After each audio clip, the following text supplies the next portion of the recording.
গরুর মগজ, হ্যাঁ বন্ধুরা দেখুন, এটা হচ্ছে গরুর মগজ।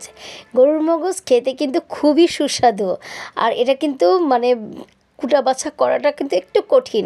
তো অনেকেই জানেন না যে এই গরুর মগজটা কিভাবে আমাদের পরিষ্কার করে নিতে হয়, কিভাবে রান্না করতে হয়, এটা অনেকেই জানেন না। তো আমি আজকে এই ভিডিওর মাধ্যমে আপনাদেরকে জানিয়ে দিব। যারা আসলে নতুন রাঁধুনিরা আছেন তারা একটু মনোযোগ সহকারে আমার ভিডিওটা দেখবেন এবং পুরো ভিডিওটা দেখবেন, তাহলে কিন্তু আপনাদের খুবই সহজ হয়ে যাবে গরুর মগজ কিভাবে রান্না করতে হয়। তো এই মগজটা যখন আপনি বাজার থেকে কিনে আনবেন তখন কিন্তু আধা ঘন্টার জন্য পানিতে ভিজিয়ে রাখবেন। কেন পানিতে ভিজিয়ে রাখবেন? এইখানে কিন্তু অনেক রক্ত থাকে, সেই রক্তগুলো কিন্তু পানির মাধ্যমে বের হয়ে আসবে। তো আধা ঘন্টার পরে কিন্তু এই পানিগুলো যখন লাল পানি চলে আসবে তখন এটা ফেলে দিয়ে আমরা এখান থেকে যে রগগুলো আছে সেই রগগুলো কিন্তু একটা একটা করে বেছে বেছে সেই রগগুলো ফেলতে হবে। এবং পাতলা একটা আবরণ থাকে, সেই আবরণটা কিন্তু অবশ্যই ফেলতে হবে।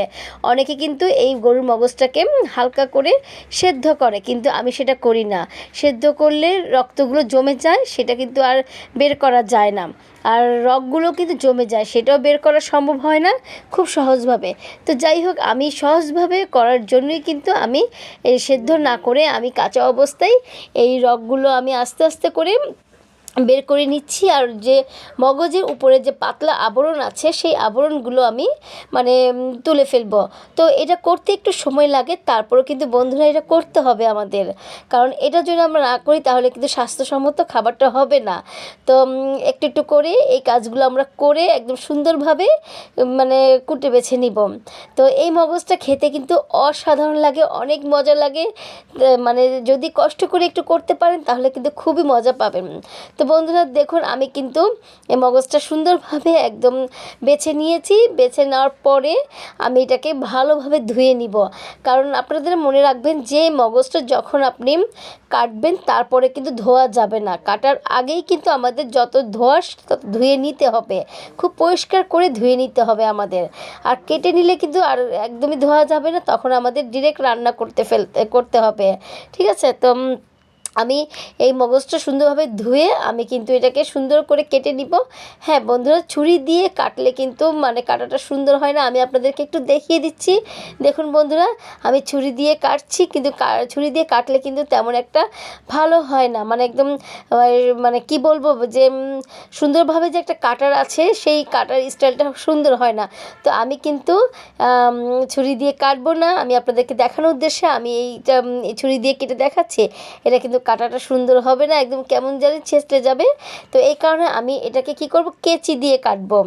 তো আমাদের যে রান্না করার যে একটা কেচি থাকে, সেই কেচি দিয়ে আমরা যে মাছ মাংস কেটে থাকি সেই কেচি দিয়ে আমরা কিন্তু সুন্দরভাবে কেটে নিব। দেখুন বন্ধুরা, আমি কত সুন্দরভাবে কাটছি, একদম সমানভাবে কেটে নিচ্ছি। ঠিক আছে? এটা কিন্তু একদম ছেঁচড়িয়ে যাচ্ছে না। হ্যাঁ, তো এইটা কিন্তু খুব সুন্দর হয়ে কাটা হচ্ছে।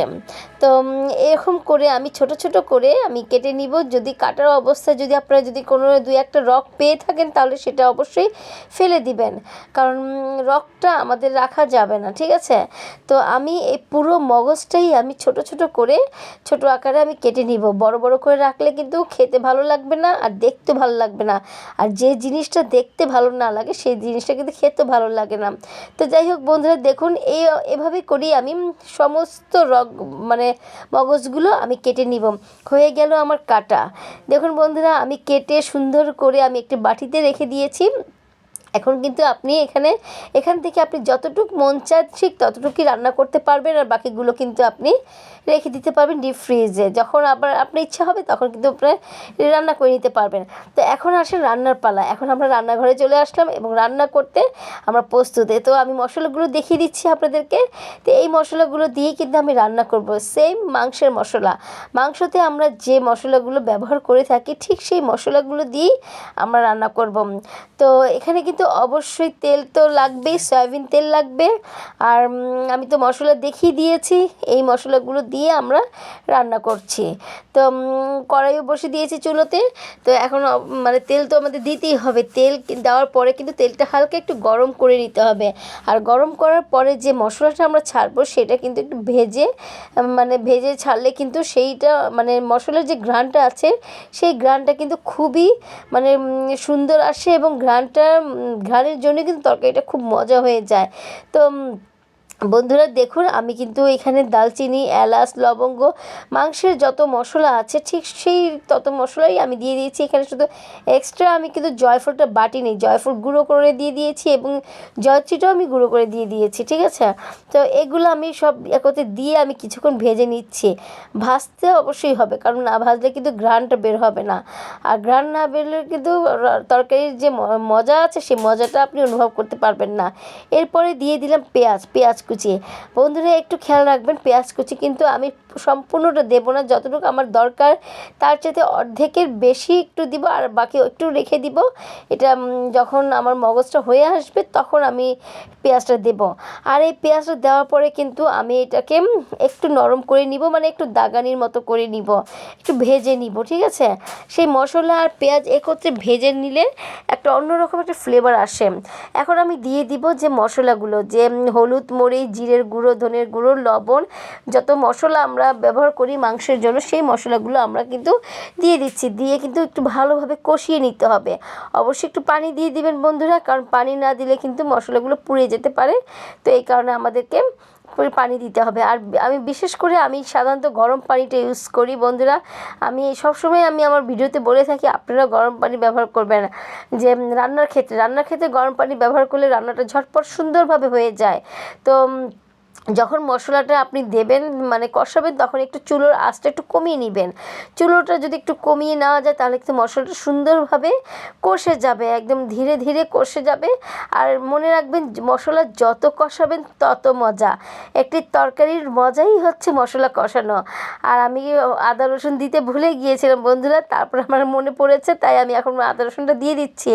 তো কোনো সমস্যা নাই, দিয়েছি তো, তাই না? তো আদা রসুন ছাড়া তো আসলে রান্না একদমই ভালো লাগবে না। তাই আমি ভাবছিলাম যে কী যেন দেইনি এটা আমি মনে করছিলাম।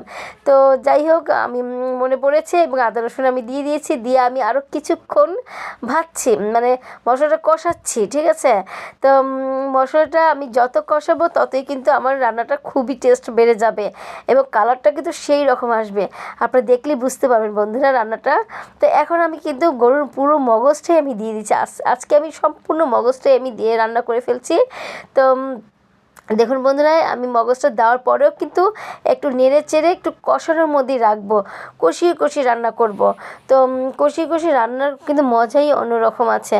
তো এই মগজ রান্না করতে বেশি একটা সময় লাগে না, তারপরেও আর কি আমাদেরকে মশলা কষাতে যতটুকু সময় লাগে ঠিক সেই ততটুকু সময়টাই আমাদের ব্যয় করতে হবে। কারণ মশলা যদি আমরা ভালোভাবে না কষাই তাহলে কিন্তু একদম টেস্ট হবে না।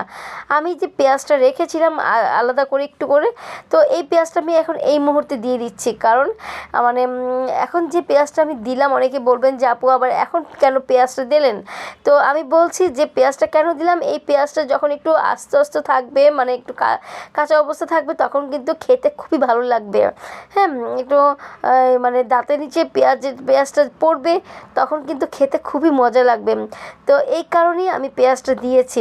তো আর আমি আগে যে পেঁয়াজটা দিয়েছি সেটা তো মশলা কষে একদম নরম হয়ে গিয়েছে, আর এখন যে পেঁয়াজটা দিয়েছি এটা একটু চোখে দেখা যাবে যে পেঁয়াজ আছে, এই কারণেই আমি পেঁয়াজটা দিয়েছি। আপনারা কিন্তু ট্রাই করে দেখবেন বন্ধুরা এরকম করে রান্না করতে, তাহলে দেখবেন যে খুবই মজা হয়। একদম পেটটা ভরে চেটেপুটে ভাত খেতে পারবেন পরিবারের সবাইকে নিয়ে আনন্দ ফুর্তি করে একদম ভাত খেতে পারবেন। তো আসলে রান্না হচ্ছে একটা শিল্প, রান্নাকে ভালোবাসতে হবে, রান্নাকে ভালোবাসলে কিন্তু আপনার পরিবারের সবাই আপনাকে ভালোবাসবে। তো তারপরে শেষে কিন্তু আমি একটু জিরের গুঁড়ো দিয়ে দিচ্ছি।